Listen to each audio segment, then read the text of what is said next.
This is a glorious day. A day of judgment. My children! There were so many dead. Infected and non-infected alike. There are many kinds of death. And some are better than others.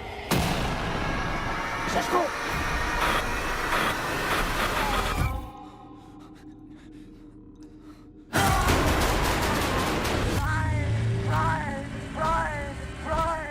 It has been over 2 decades since 28 Days Later redefined the zombie genre, not with shambling corpses, but with a raw, adrenalized nightmare powered by rage. Directed by Danny Boyle and written by Alex Garland, the original film didn't just revive the undead, it reimagined them entirely. It introduced the world to a hyper-violent, fast-acting viral outbreak, one that didn't raise the dead, but instead turned the living into something far worse. Creatures stripped of reason, consumed by fury, and driven by the uncontrollable will to destroy and infect. Dad, you alright? Hannah, I love you very much. Stay where you are. Dad? Keep away from me! Dad? Keep away from me! Keep away from me! Dad! 5 years later, 28 weeks later tried to expand the scope. Directed by Juan Carlos Fresnadillo with a new creative team, the sequel moved away from the intimacy of the first film and shifted its lens to a broader military and geopolitical canvas. The virus returned through carelessness and bureaucracy, and London once again fell. While visually arresting and ambitious in scale, 28 Weeks Later lacked the same grounded emotional core, the introspection, and philosophical resonance of its predecessor.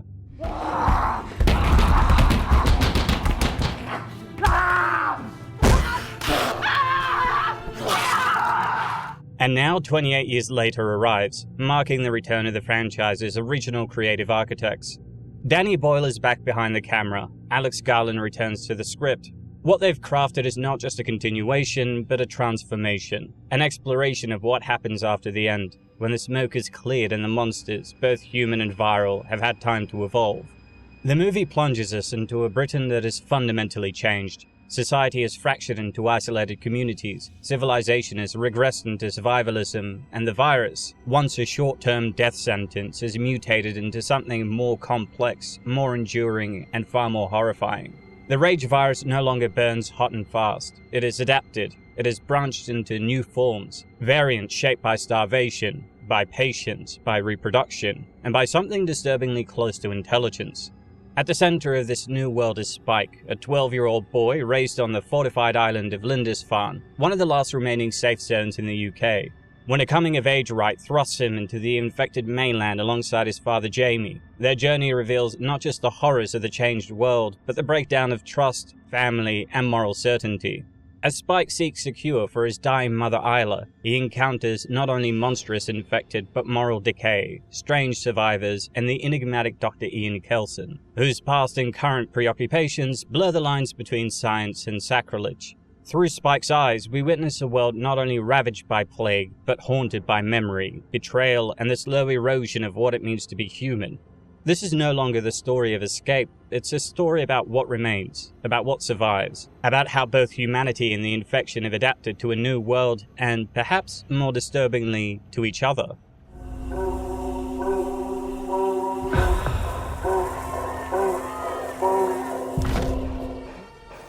Look at what's in front of you.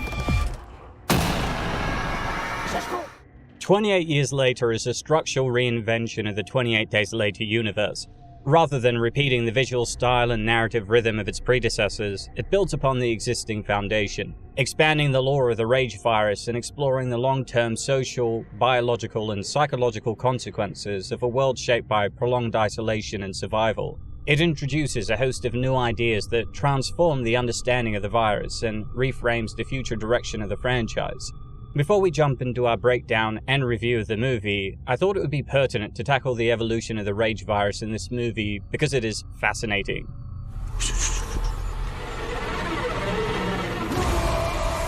Go back to the trees. You're on your own.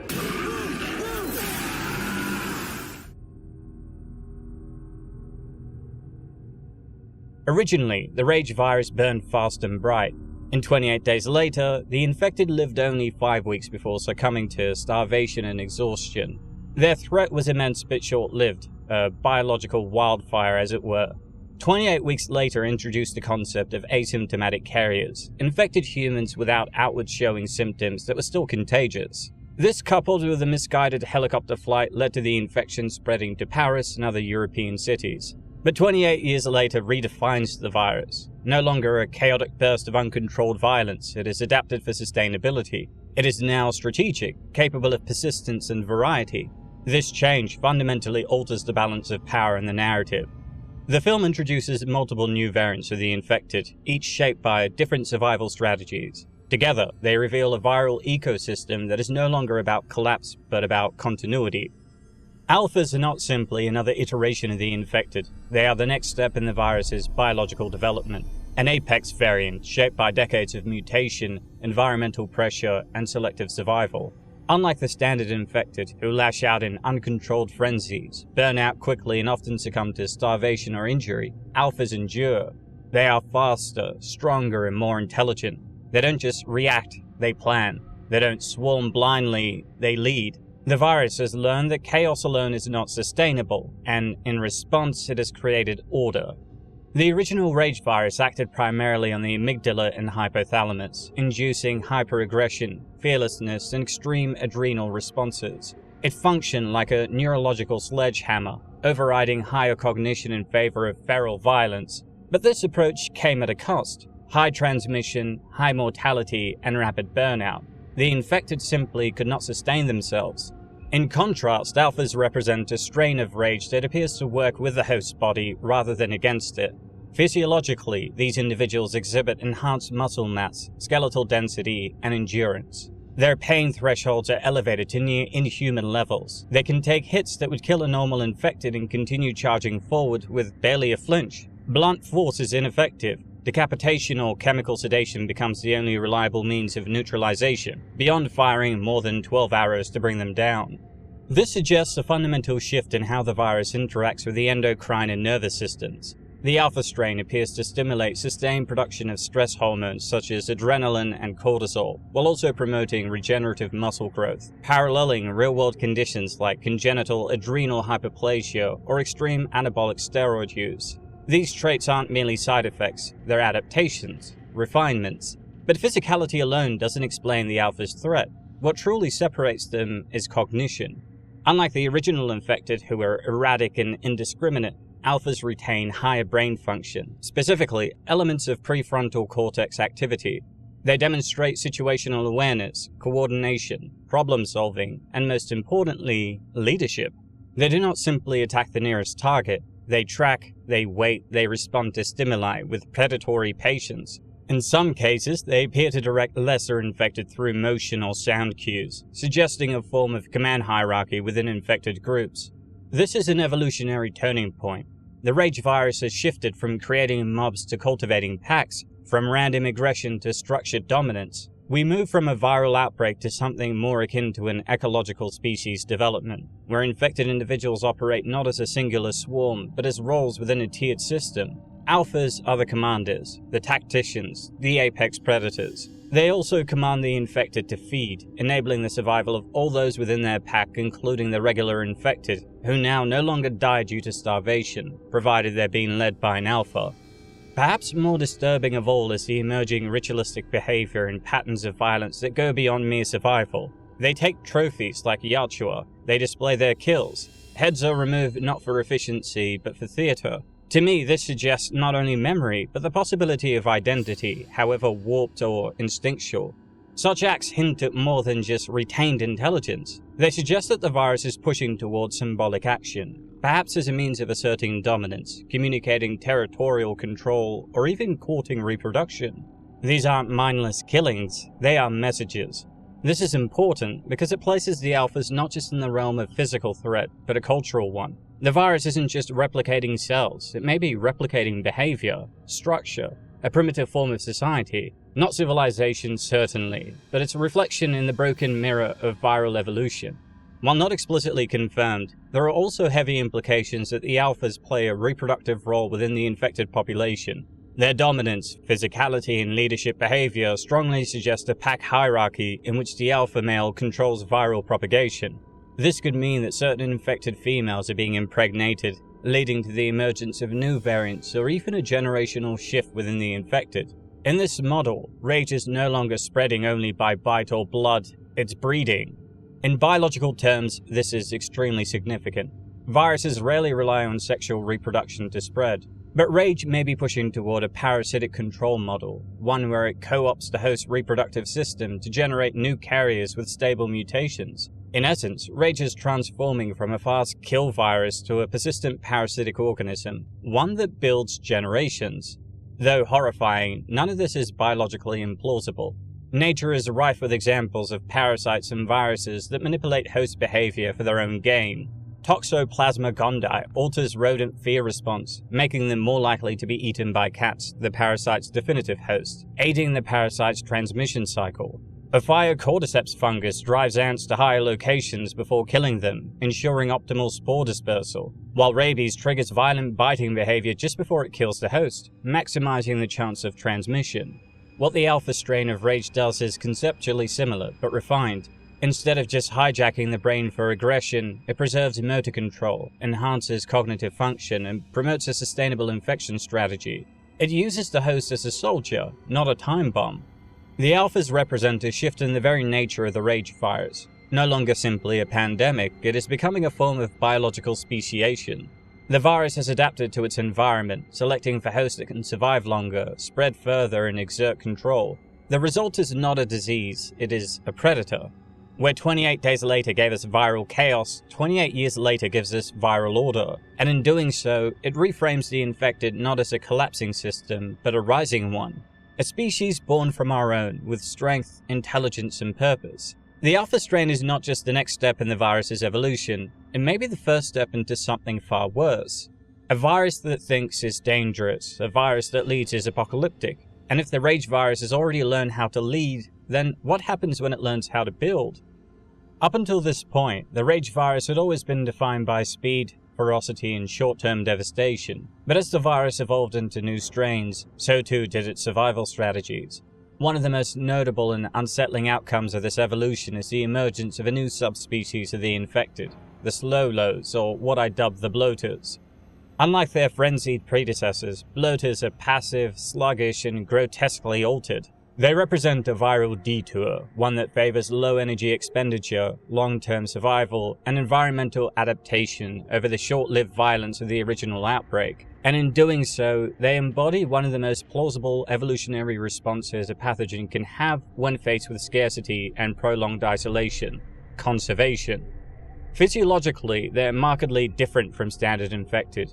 They are obese, pale, and mostly immobile, dragging themselves across the ground in search of carrion, insects, and other detritus. Their behavior is lethargic and opportunistic, relying on scavenging rather than hunting.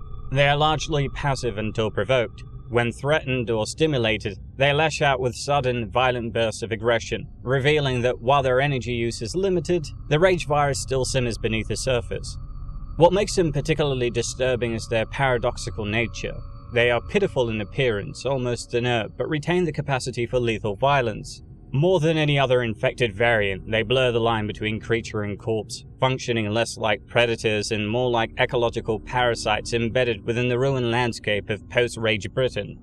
To understand how the rage virus produced such a variant, one must consider how pathogens adapt over time.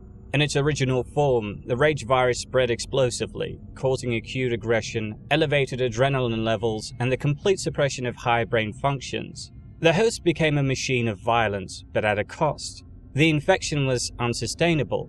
The infected perished from starvation, dehydration, or collapse. The virus, in that state, burned too hot to endure. The bloaters are evidence that the virus is mutated toward conservation. In real-world virology, RNA viruses evolve rapidly due to high mutation rates and the absence of genetic proofreading. Under environmental pressures such as dwindling host populations and food scarcity, the virus would begin selecting for traits that promote long-term persistence. Thus, where rage once sought explosive transmission, it now favors diversity, creating a subset of infected that resort to dormancy, scavenging, and metabolic efficiency. A comparable phenomenon can be found in Mycobacterium tuberculosis, which can lie dormant in human hosts for years, emerging only when conditions become favorable. Similarly, the HIV virus has evolved from causing rapid deterioration to creating chronic infections that persist for decades. These examples mirror what the rage virus has done with bloaters, adapted for the long game. Biologically, their emergence suggests a shift in how the virus interacts with host metabolisms. In the early stages of infection, rage activated the sympathetic nervous system to an extreme degree, flooding the host with adrenaline, heightening aggression, and driving physical output far beyond sustainable levels. But in the bloaters, this function appears to be suppressed or altered. Instead of ramping up metabolism to the point of burnout, the virus now slows the host's energy expenditure. Muscle activity is reduced, aggression is dormant unless provoked, and feeding becomes a slow, scavenging affair. These individuals conserve energy much like hibernating animals, relying on environmental foraging rather than pursuit. It's no longer about spreading the virus through mass infection, it's about embedding the virus into the ecosystem for as long as possible. The physical obesity of the bloaters may also be a viral adaptation, possibly encouraging the hoarding of fat reserves for long-term survival. In this sense, the rage virus has shifted from a neural parasite to a systemic one, modifying both brain and body to suit the environment. In the new strain, the rage virus effectively sacrifices virulence and velocity for persistence and stealth. It no longer seeks to dominate through violence, but through quiet occupation of the biological landscape. The environmental context of 28 years later is critical to understanding this adaptation. Britain is isolated. The majority of its population is either dead or infected. Food sources are limited. With a reduced number of new hosts to infect, the virus has little choice but to adapt or die. The bloaters are a manifestation of this forced mutation, a byproduct of evolutionary pressure on a virus that can no longer sustain its original behavior. Over time, viral drift would allow these mutations to propagate through surviving hosts. Strains that favored low energy use and reduced aggression would simply last longer, and in a world of diminishing returns, longevity becomes survival. Within the new hierarchy of the infected, the bloaters occupy a unique space. They're not leaders like the alphas. They're not the chaotic masses of the original outbreak. Instead, they are remnants, biological echoes of a virus that has found a new niche. They populate the ruins, they linger, and in doing so, they ensure that rage never truly disappears. Their presence also implies potential stages of infection or transformation. The emergence of child-sized bloaters suggests that either the infected are reproducing, which is super gross, or that this variant progresses over time into larger, more grotesque forms. Either scenario presents alarming possibilities. The bloaters effectively embody the viral principle of adaptation through necessity. What began as a force of apocalyptic fury has, over time, learned to endure. The rage virus has slowed itself, lowered its metabolic footprint, and embedded its carriers into the environment as long-term scavengers. It is no longer trying to burn through civilization, it is trying to outlast it. The bloaters reveal that the rage virus has moved past destruction, it has become ecology, and in that quiet, crawling hunger, we find something far more unsettling than chaos: persistence. In stark contrast are the starved, emaciated remnants of the original infected. They are unable to feed and incapable of adapting. They represent failure, infected who could not keep up with the changing world. In any process of natural selection, not all mutations lead to advantage. Some organisms adapt, thrive, and dominate, while others falter, unable to match the changing environment, destined to vanish as relics of a failed evolutionary path. In the world of 28 years later, this concept manifests in one of the virus's most haunting variants, the starved, essentially regular infected without an alpha leader helping them survive. They are not apex predators, they are not cunning pack leaders, nor slow-burning survivors. They are the leftovers of a viral past, biological dead ends that are physically present but functionally inert. Starved, skeletal, and deteriorating, they embody the fading remnants of the original infection, still infected but reduced to near non-existence. The starved are visually distinct from all other infected types, emaciated to the point of resembling walking corpses. Their musculature is atrophied, their movement is slow and feeble, and their aggression has been dampened to the point of irrelevance. Unlike the explosive ferocity of what they were in their earlier stages, or the hulking dominance of the alphas, the starved appear almost passive, still animate, still carriers of the virus, but no longer capable of effective predation. From a physiological perspective, this condition likely stems from prolonged nutrient deprivation combined with the virus's inability to recalibrate metabolic function. The original rage virus triggered extreme hormonal and neurological responses, pushing the host into a state of constant fight or flight. But this came at a cost, an unsustainable metabolic rate that rapidly burned through energy reserves. Without food or hydration, these infected collapsed in a matter of weeks. The starved represent what happens when this cycle continues unchecked. Their bodies have cannibalized themselves to stay alive. Their tissues have broken down, their cognitive faculties have withered, and yet the virus clings to the remnants of a host that can no longer serve its purpose. In essence, they are infected on life support. If the alphas and bloaters demonstrate the virus's adaptive potential, then the starved are the control group, the strain that failed to keep up. Evolution, particularly in rapidly mutating RNA-based viruses, is not a linear progression, but a branching tree. Some branches lead to viable long-term strategies, reduced virulence, improved transmission, or ecological balance. Others die off, unable to compete with more efficient mutations. The starved obviously fall squarely into the latter category. They neither kill effectively nor live sustainably. They cannot transmit the virus efficiently, cannot lead, cannot outlast. They are vestiges of a strain that no longer dominates, preserved in the decaying flesh of those it consumed. They are not the future of the rage virus, they are its ghosts, biological reverberations of an outbreak that once tore through civilization, now reduced to limping silhouettes of rage. In a world where the virus is branching, adapting, and in some forms thriving, the starved represent what happens when evolution fails to respond in time. The rage virus was never designed to last. It was a pathogen of extinction, fast, uncontrollable, and ultimately unsustainable. But it becomes clear that this virus is no longer bound to its original function. It is mutating, adapting not just for survival, but potentially for legacy. And nowhere is this shift more disturbing than in the emergence of the pregnant infected and the subsequent birth of the newborn. To comprehend how an infected host, one supposedly consumed by viral psychosis and catastrophic systemic inflammation, could carry a pregnancy to term, we must first look at the biological mechanics of gestation and viral interaction. Pregnancy, by design, is an immunologically delicate state. The maternal body suppresses its immune response to avoid rejecting the fetus. This immune suppression creates a window, one that some viruses exploit. Pathogens such as Zika, CMV, and rubella have all demonstrated the ability to cross the placental barrier, often with tragic consequences. But some, like hepatitis B or herpes simplex, can persist in the mother without directly harming the child. The infected pregnant woman we see in 28 years later appears to represent a rare fusion of these biological principles and the evolved rage virus. Her infection is undeniable. Eyes bloodshot, posture decaying, yet she's almost lucid and functional when it comes to matters of giving birth.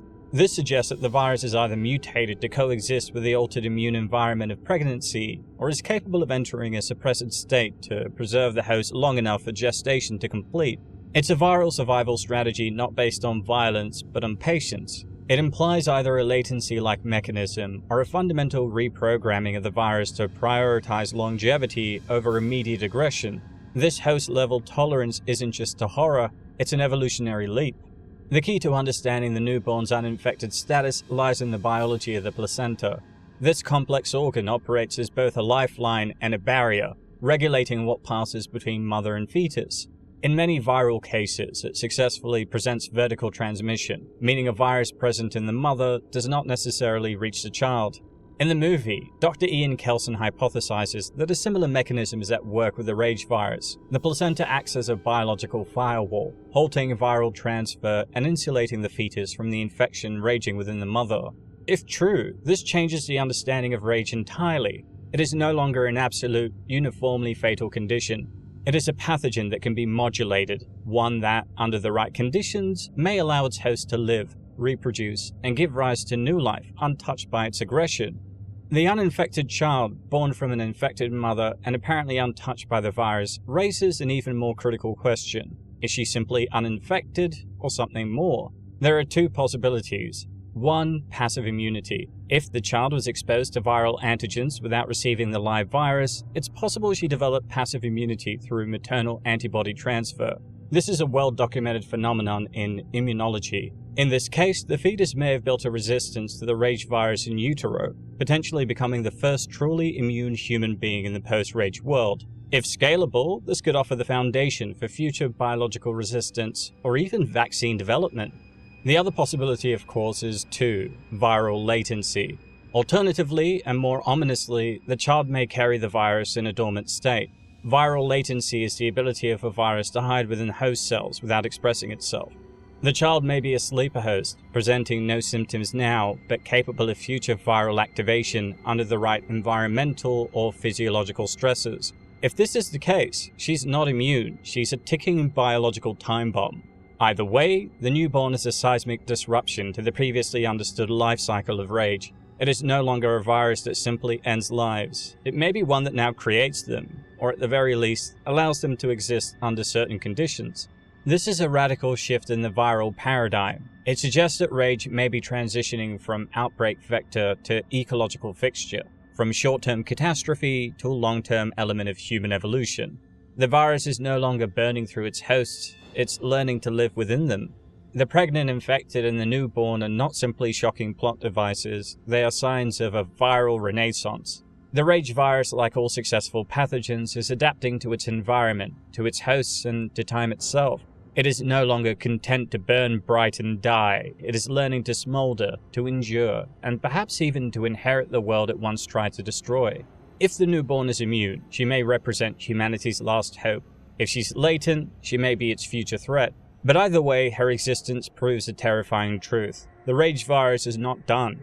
It is not just mutating, it is integrating. It is not just killing, it is selecting. It is not just a virus anymore. It may be the next phase of humanity. Once you walk onto that mainland, there's no rescue.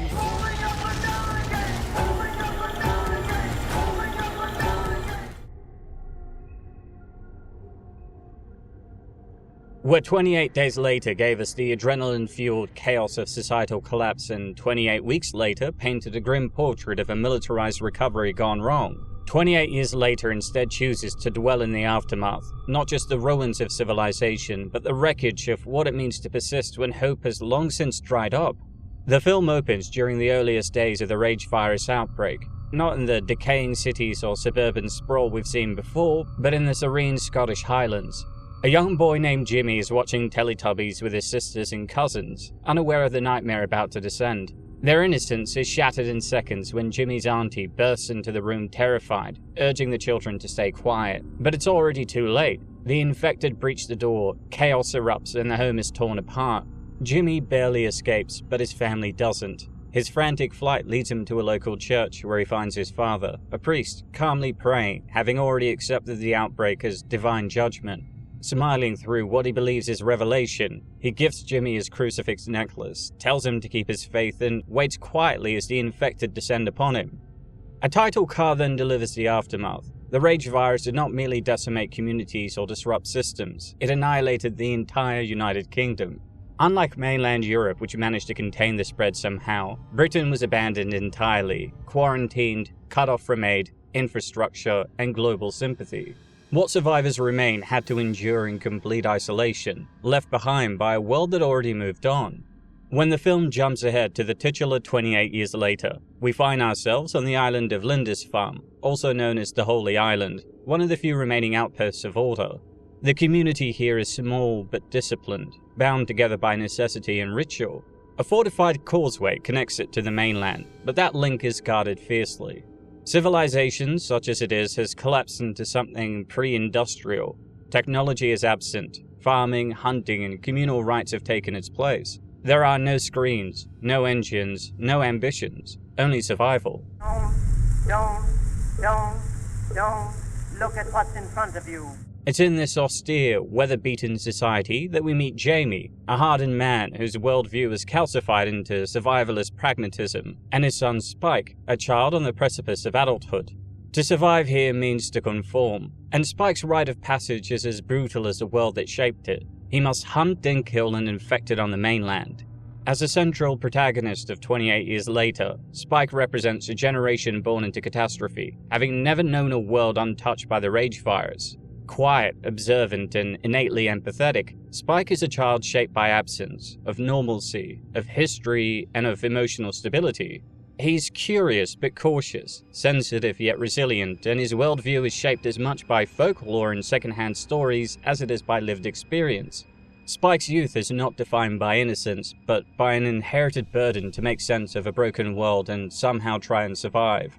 His character holds the moral weight of the film, serving as a mirror for the older generation's choices while suggesting a new kind of ethical compass, one uncorrupted by nostalgia or tribalism. While not physically commanding, his strength lies in his quiet resistance to cynicism. He may not fully understand the world he's navigating, but he faces it with a kind of gentle resolve and optimism that makes him the emotional heart of the film. His father Jamie, on the other hand, is a deeply traditional figure, hardened by decades of survival and defined by a stern pragmatism. Charismatic but controlling, Jamie sees strength as the only reliable currency in this brutal world. His leadership is rooted in action and ritual rather than reflection or sentimentality, and he carries himself with the confidence of someone who believes he knows what's best, particularly for those under his protection. He can be charming and jovial, especially in communal settings, but there's a brittleness to his worldview that betrays underlying fear and emotional rigidity. While he remains a commanding presence, his inability to adapt or self-reflect makes him a figure of both strength and stagnation. His interactions with others reveal a man clinging to systems that no longer serve the world they're in, and his stubbornness is both his defining trait and his tragic flaw. What Boyle and Garland craft in these early moments is not just a setting, but a haunting commentary on human regression. Linda's farm is not a utopia, but a society stalled in place. The people have endured, yes, but they've also surrendered. They've shed technology, discarded progress, and retreated into a shell of feudal hierarchy. Life is now defined by endurance, not innovation, by the rote recitation of rituals rather than curiosity or advancement. They have survived, but at the cost of evolution, and yet the virus they fear has not made the same concession. While humanity has stagnated, the rage virus has adapted, and the binaries of predator and prey, infected and uninfected, are no longer clean. This tension between a humanity frozen in fear and a virus that refuses to stop changing forms the spine of 28 Years Later. It is a film less interested in the immediate terror of infection and more fascinated by the long-term implications of endurance. What does it mean to live for decades in the shadow of extinction? What becomes of a child raised on legends of survival, only to discover that survival is just another form of stasis? Don't look at what's in front of you. We learn that Isla, Spike's mother, lies confined to her bed, gripped by a debilitating illness that quietly anchors the film's emotional stakes. Her condition is more than just physical. It's emblematic of the fragility of life in a world long abandoned by progress. Isla is the film's quietly affecting character, a figure of vulnerability, warmth, and the subtle erosion of identity. Her presence carries a lingering sorrow, but also a deep well of love that shapes the emotional tone of the story. She's often physically subdued, but her impact is psychological and symbolic, representing the cost of trying to remember in a world that encourages forgetting. Her mind, increasingly unreliable, becomes a site of tension between the past and present, and she challenges herself and others to reckon with memory, not as nostalgia, but as something painful, fragile, and worth preserving. Despite the danger that looms beyond the island's fortified causeway, Jamie and his son Spike prepare for the ceremonial hunt that marks the boys' passage into manhood. Watched by their fellow villagers, the act is steeped in ritual and tradition. It's not just a practical task, it's a societal rite, a performance of belonging in a culture that clings to structure where the world has otherwise collapsed. Crossing into the mainland, the father and son duo move cautiously through a landscape that is both eerily silent and alive with threat. Their first encounter is with a variant of infected I call the bloaters, grotesquely obese, sluggish figures that crawl and groan through the underbrush. Though their pace is lethargic, their menace remains, and Jamie and Spike dispatch him with bows and arrows, solidifying Spike's first successful kill. But it should be noted that the boy hesitates to take out a young bloater, seeing a child where his father sees only a threat. Their path then takes him through a woodland that has reclaimed the land. Life, and specifically a nearby herd of deer it seems, has not only endured the collapse of humanity, it has flourished in its absence. The natural world, untamed and unshackled, thrives in a way the survivors never could. But in the crumbling husk of a house, they stumble upon an infected strung upside down, still alive and thrashing. Curiously, carved into its chest is the name Jimmy, a disturbing echo of the boy from the film's prologue. Spike freezes once again, but Jamie tells him that the infected have no soul, no mind, nothing left to save. It's not until the creature breaks free that Spike reacts with a shot to the head.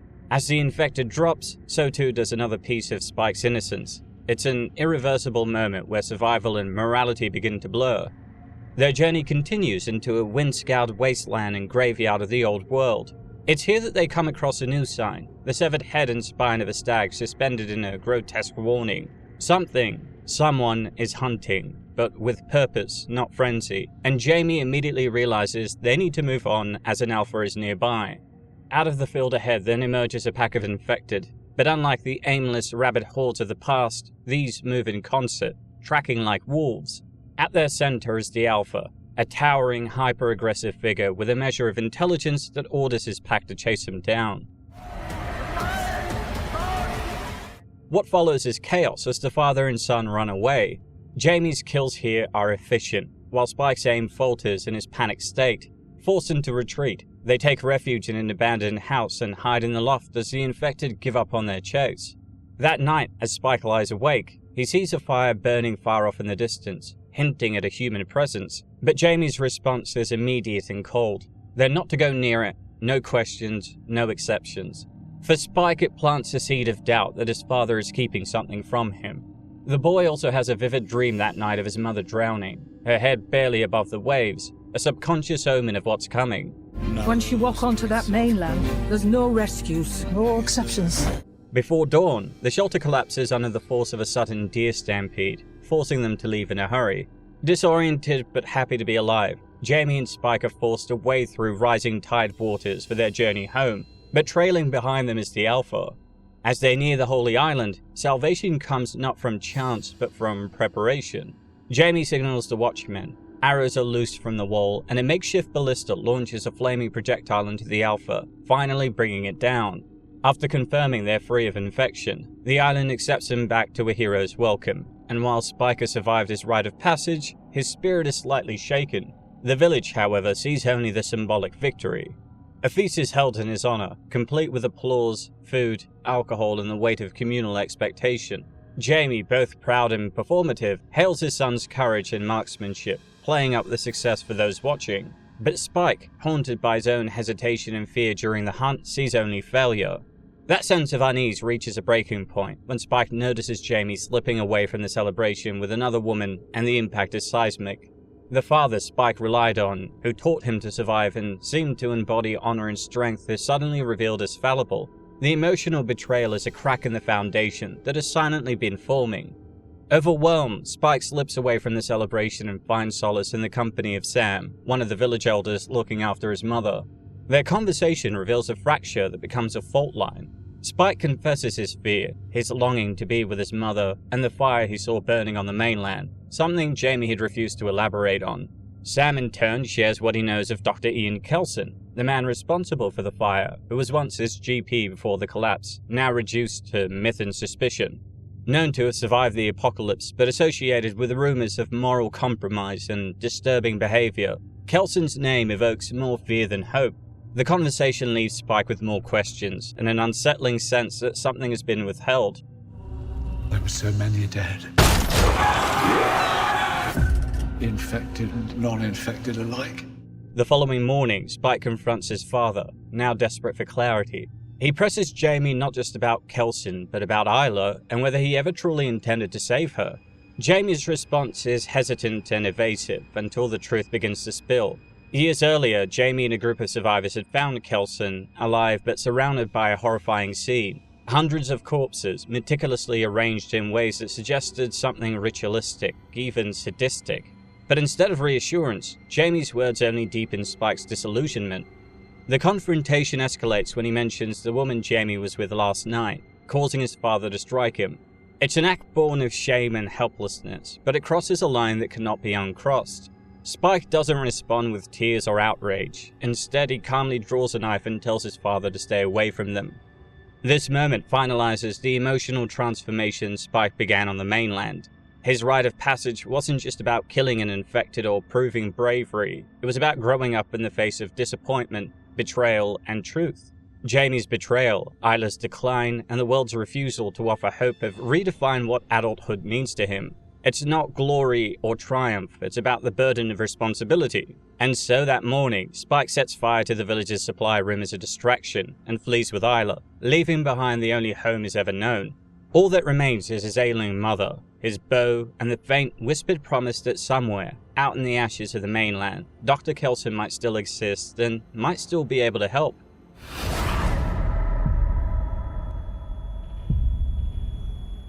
Unfortunately for the 12-year-old, Isla is fading. She confuses Spike for Jamie, mutters incoherently, and drifts in and out of awareness. Whatever chance of saving her remains, time is rapidly running out.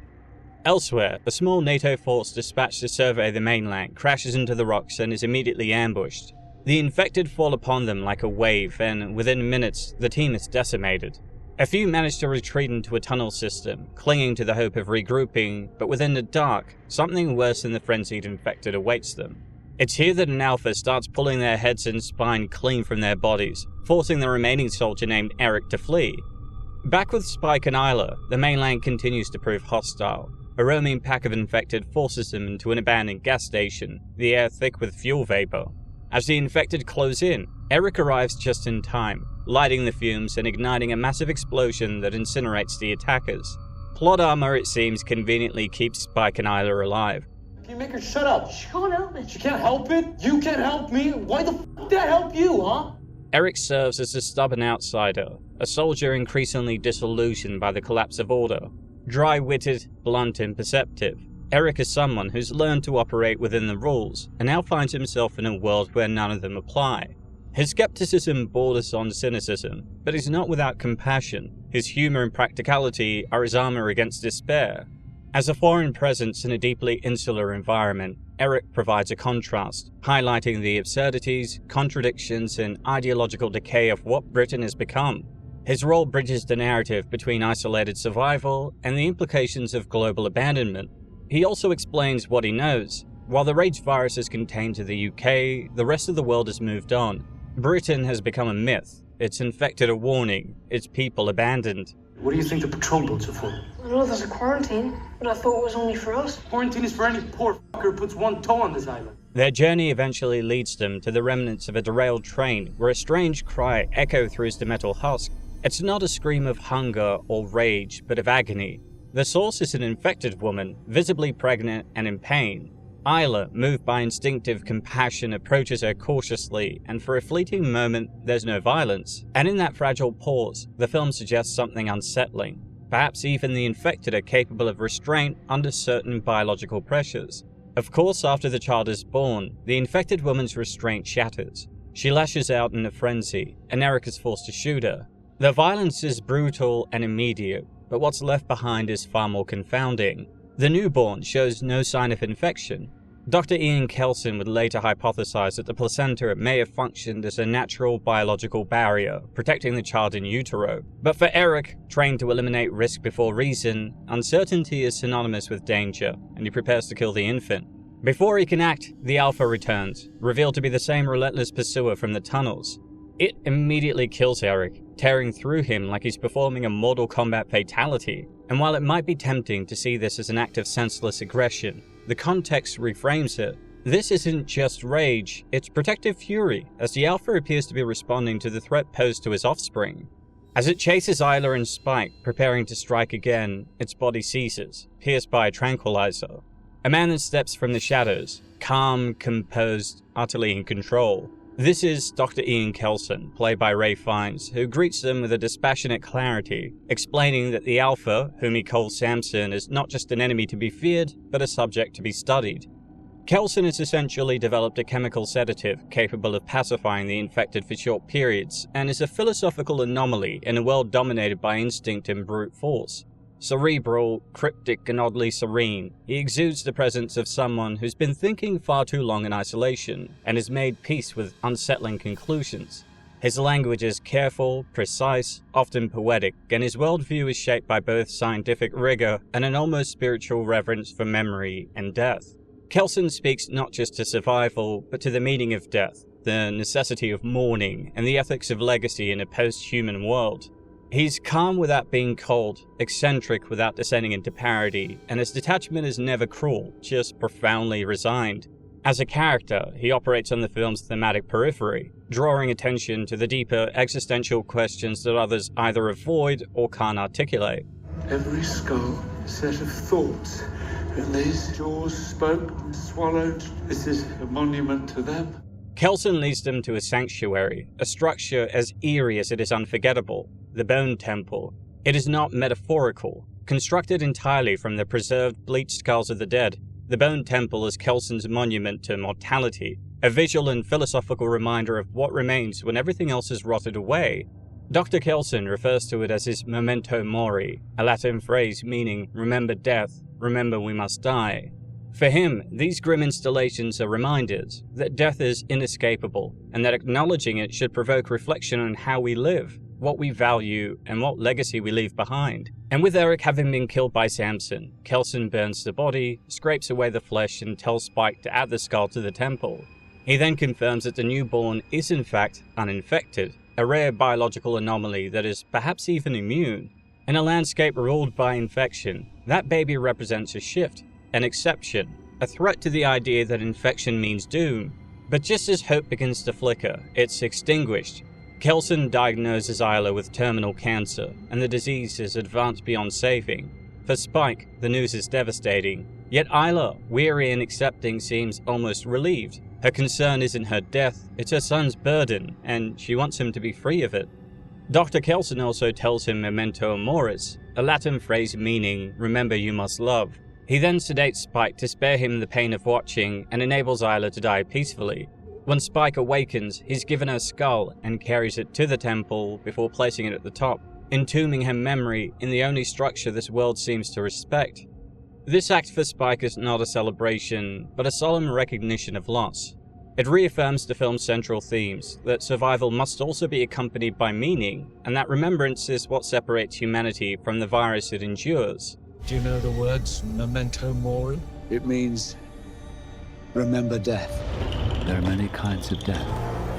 And some are better than others. While Samson returns for the baby and overpowers Kelson, Spike manages to subdue him with one of the Doctor's own tranquilizer darts.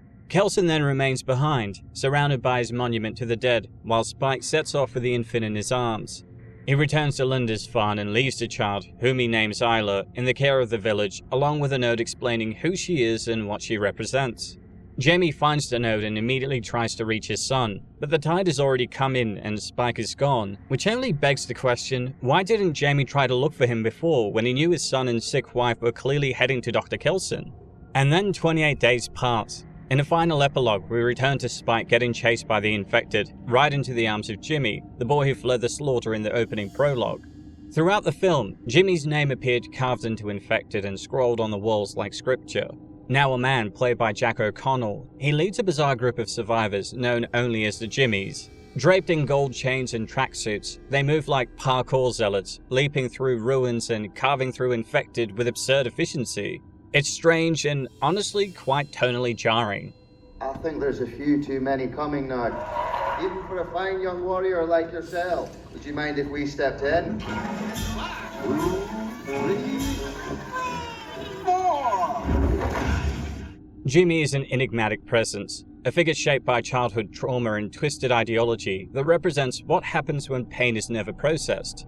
There's something eerily composed about him, a kind of performative gentleness that masks a volatile and fanatical mind. It's no idle thing that his cross is now inverted, hinting at his perverted evolution of theology. I guess Jimmy stands in for how survivors can turn catastrophe into religion and memory into dogma. While his ideology and character are only partially hinted at, his symbolism is undeniable. He is the future many fear, the smiling face of generational trauma repackaged as salvation. His presence at the end hints at a danger that may yet define what comes next in the series. Coming in January 2026 is 28 Years Later, The Bone Temple, directed by Nia DaCosta. Danny Boyle will then return for the trilogy's conclusion, which promises to tackle the battle over the nature of evil, and bring back none other than Cillian Murphy's Jim, who might also be part of the Jimmies, I guess? Whatever happens next, it's clear that 28 years later has mutated the franchise. The rage virus has evolved, so has the story, and now we're just beginning to see what horrors that evolution brings. My children! This movie is going to be polarizing for some. On the one hand, it's a character-driven coming-of-age story and exploration of processing grief and death wrapped in horror aesthetics. On the other, it's an ambitious and deeply flawed setup for a new trilogy. There's a frustrating, almost episodic structure to the film, one that trades resolution for cryptic breadcrumbs and introduces ideas it has no intention of finishing. And yet, when it works, it does so quite effectively. Visually, the film is as stunning as it is abrasive. Anthony Dodd Mantle's cinematography uses modified iPhone rigs and frenetic editing to create a raw, immersive experience. The imagery is soaked in overexposed daylight and unnatural hues, creating a hyper-real aesthetic that oscillates between digital clarity and dreamlike distortion. It's a beautiful, ugly movie, deliberately chaotic and often arresting. Boyle's signature directorial flourishes, rapid montages, archival war footage, surreal juxtapositions are all here, but the effect isn't always cohesive. Instead, it feels like we're watching a hallucination of Britain's collapse refracted through the eyes of a child who's never known a stable world. Thematically, Garland's script flirts with everything from the ethics of euthanasia and the mutation of both biology and ideology in isolation. Some of these threads are haunting, particularly Isla's euthanasia and the quiet reverence of Dr. Kelson's bone monuments. Ray Fiennes brings a gravitas to the role, managing to embody both Colonel Kurtz and a sorrowful priest, and his scenes are among the most affecting. The problem is that the film touches these ideas without grounding them. It gestures towards significance, but often refuses to unpack it any further. Of course, the evolution of the infected is the most fascinating addition for me. The rage virus, once a sprinting death sentence, is mutated, splintering into variants. There's even the pregnant infected woman giving birth mid-rage, resulting in a healthy, uninfected child. An image that's grotesque, surreal, and emblematic of the film's willingness to push into body horror while flirting with themes of rebirth and hope. But again, these concepts are introduced and then abandoned. The baby becomes a symbol, named Isla and then sent back to the village in a Moses-like moment, but the implications are left dangling. The performances are solid though, carrying most of the film. Alfie Williams delivers a breakout turn, anchoring the film with sincerity and pain. Jodie Comer manages to inject soul into a fragmented role, while Aaron Taylor-Johnson is underused as a flawed father doing his best to set up as a pivotal character, only to then disappear after the first act. Edvin Riding offers levity as Eric and nothing else really, but the real star is Fiennes, whose portrayal of Dr. Kelson elevates every scene he's in, even as the script leaves his arc unfinished. Which brings us to the film's ending. I was pretty content and I guess satisfied with most of what we got up until this point, but it's here at the end that it stumbles spectacularly. After setting up profound emotional closure, it swerves into absurdity with the introduction of Jimmy, a bleached blonde cult leader dressed like a tracksuit-wearing messiah, backed by a crew of followers who feel more like rejected extras from Mad Max than anything grounded in the prior films. The symbolism is heavy. Yes, Jimmy is a traumatized survivor of the prologue, twisted by his father's apocalyptic teachings, but his arrival derails the tone. The cliffhanger is ludicrous, crass, and for some, offensive, particularly with the imagery that evokes Jimmy Savile and scandals in ways that feel exploitative rather than insightful. The movie ends not with catharsis, but with setup, foreshadowing 28 years later the Bone Temple and beyond. The infected have evolved, the world has become more savage, and Spike, now carrying his mother's memory, walks back into the fire. Ultimately, 28 years later is a film at war with itself. It reclaims the primal horror of 28 Days Later and dares to ask deeper questions about evolution, stagnation, mourning, and the psychology of collapse. But it also indulges in self-sabotage, undermining its power with baffling choices, uneven pacing, and an eye toward franchise longevity rather than storytelling integrity. There's a genuine beating heart here, one wrapped in bone temples and blood, but it's buried beneath layers of tonal whiplash and half-explored ideas. In the end, 28 years later is not a failure, it's an unfinished thought, A compelling, often breathtaking attempt to drag a horror saga into the age of myth and memory that is entertaining enough, but doesn't always land. There's a visceral element to cinema where you have a responsibility to push the envelope as far as you can go. Now, son, Spike, finish it! I want that sense of suffocating intensity. It doesn't feel like a sequel, it feels like an original film.